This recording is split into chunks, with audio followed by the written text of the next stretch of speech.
Hallo, hier ist der Nils von Milieu und wir machen heute ein Zappes-Diplom. Mal sehen, was das gibt.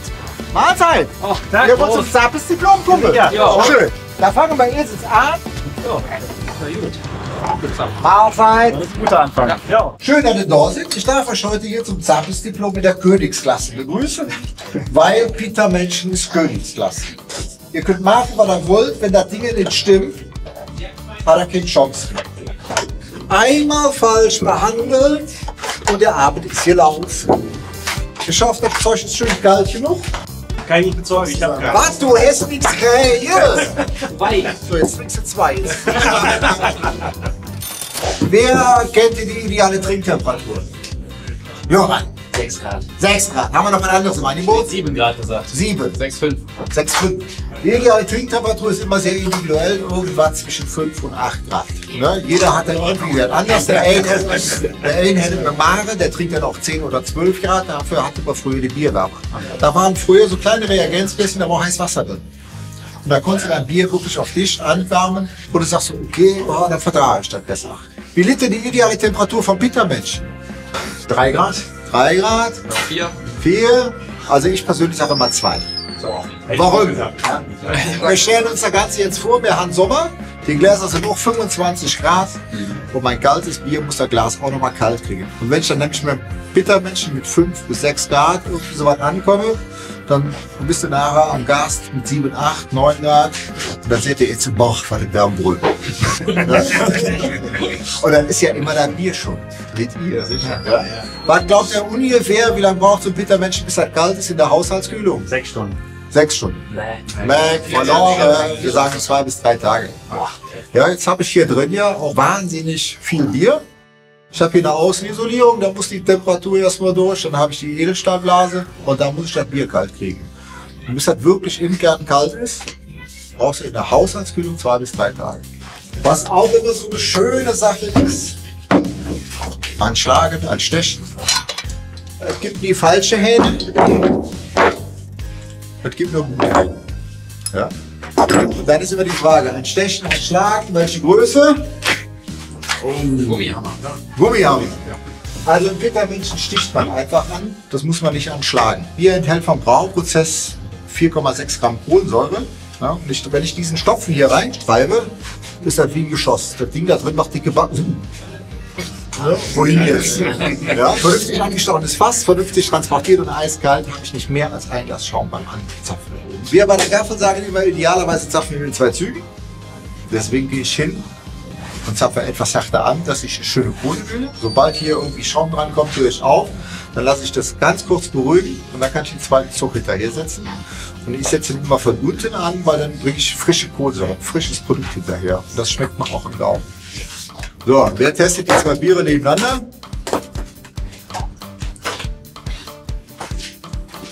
Nam. Das wird ja nicht so gut schmecken eigentlich.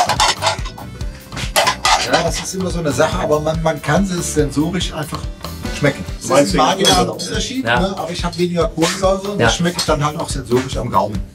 Ja, außerdem in Köln gibt ja immer den klassischen Füllstrich, ja, und nicht den Eistrich. Ja. Und in Köln sind einfach nur eine Orientierungshilfe. Es ist ja auch hier nochmal die Frage, wir haben obergäriges Bier und die meisten anderen, wie zum Beispiel Pilz und so weiter, ist untergärig. Also beim obergärigen Bier setzen wir Hefekuchen oben ab und bei Pilz unten. Hier kommt irgendwo ein Bierstrahl raus. Ja? Und hier unten baut sich irgendwann der Flüssigkeitspegel auf. Im Idealfall versuche ich mit meinem Bier den Flüssigkeitspegel immer knapp oberhalb am Glasrand zu treffen. Dann mache ich mein Bier etwas unruhig, aber nicht zu viel. Ich löse nicht zu viel Kohlensäure. Und das muss man einfach mit der Zeit üben. Übung macht den meisten. Ja. Jetzt kommt von hinten das Bier an. Ja, gerade an den Plastikhinnen kann man das sehr schön zeigen. Hier ist ein kleines Loch. Ich mache das nicht ganz auf. Ja? Dann kommt mein Bier an, muss irgendwo die Ecke rum. Und gerade an den kleinen Hähnen läuft das dann wie Prostata. Ne? Das kennen wir noch nicht. Ja. Wenn ich das ganz aufmache, geht nur nach unten. Und bei denen ist es dann ja nochmal doppelt. Ne? Das kommt hier angeschossen. Wenn ich den jetzt nicht ganz aufmache, muss das hier das erste Mal die Ecke rum und muss hier nochmal die Ecke rum. Ja, wer bezahlt es denn? Du! Dein Spiel. Nee, aber von daher immer wirklich ganz aufmachen den Händen. Ich mache den jetzt nur ganz vorsichtig auf. Der kommt irgendwie, ne? So, jetzt gleich läuft der nämlich Glas. Ja, und auch hier, ich lege immer erst ein Glas an und fange dann an, mir irgendwie meine Blume aufzubauen.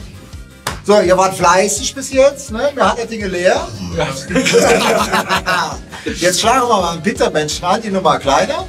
Und dann können wir mal gucken, ob ich jetzt eben einen Käuferzell habe, ne? Weil es da im Endeffekt nicht mehr als ein Glas Schaum rauskommt. Wir haben hier eine Automatika.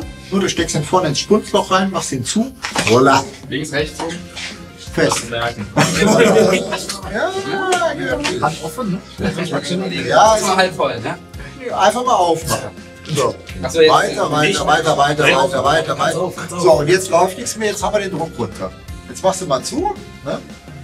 Und wir sehen, Bittermenschen ist vernünftig durchgekühlt, richtig transportiert. Ich habe nicht mehr als ein Glas Schaum. Jetzt machen wir hier oben mal die Blombe auf. One take. Genau. Und jetzt einfach drehen, bis nichts mehr geht. Und jetzt können wir ganz gemütlich weiterzapfen. Jetzt ist das fest im Bad bereit. Ja? Ah, das ist ja Mann, so einfach ist es ja nicht. Dann wäre es kein Diplom. So, Rechtshänder.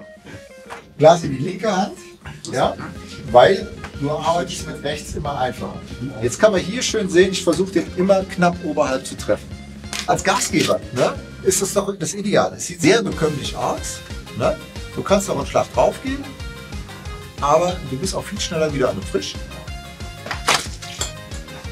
So, jetzt bist du dran. Das ist mein Mahlzeit. Verdient. Jetzt kannst du, jetzt stellst du dich richtig davor. Genau, richtig drin mit dem Hähnchen, wie immer. Ne? Sonst wartet. Und ganz auf. Simon, das ist schön gemacht. Lass mal. Schöne Blume. Auch schöne Blume. Prost zusammen. Mahlzeit.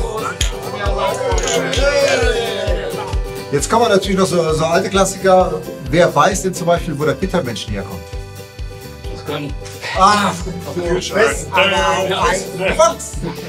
Früher war die Kinderarbeit ja nicht unbedingt so ganz verpönt. Du hast früher angefangen. Ja? Und früher war Peter ein Sammelbegriff wie heute Thomas in meinem Jahrgang.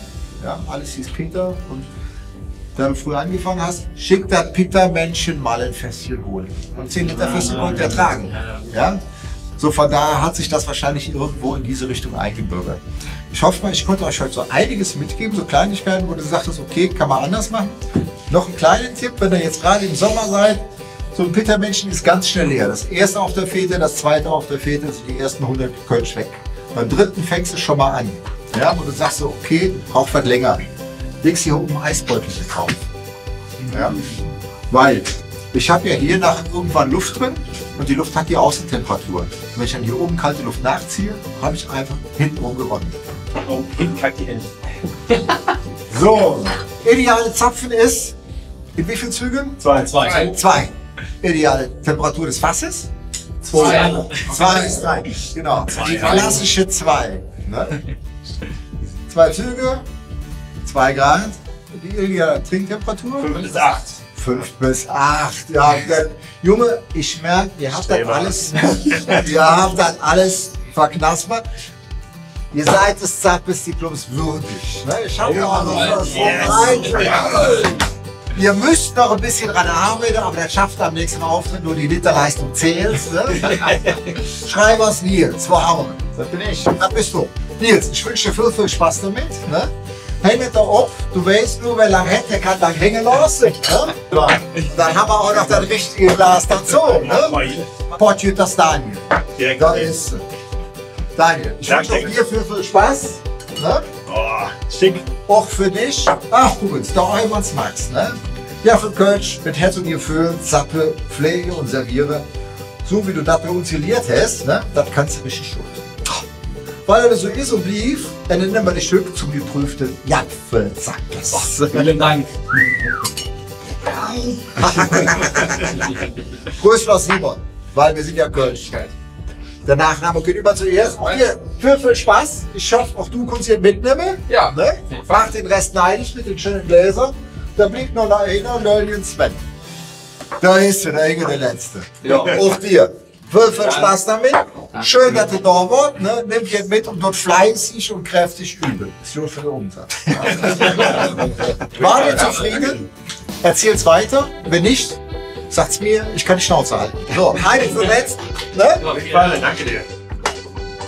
Mahlzeit. Auf dich. Prost, Prost. Ja.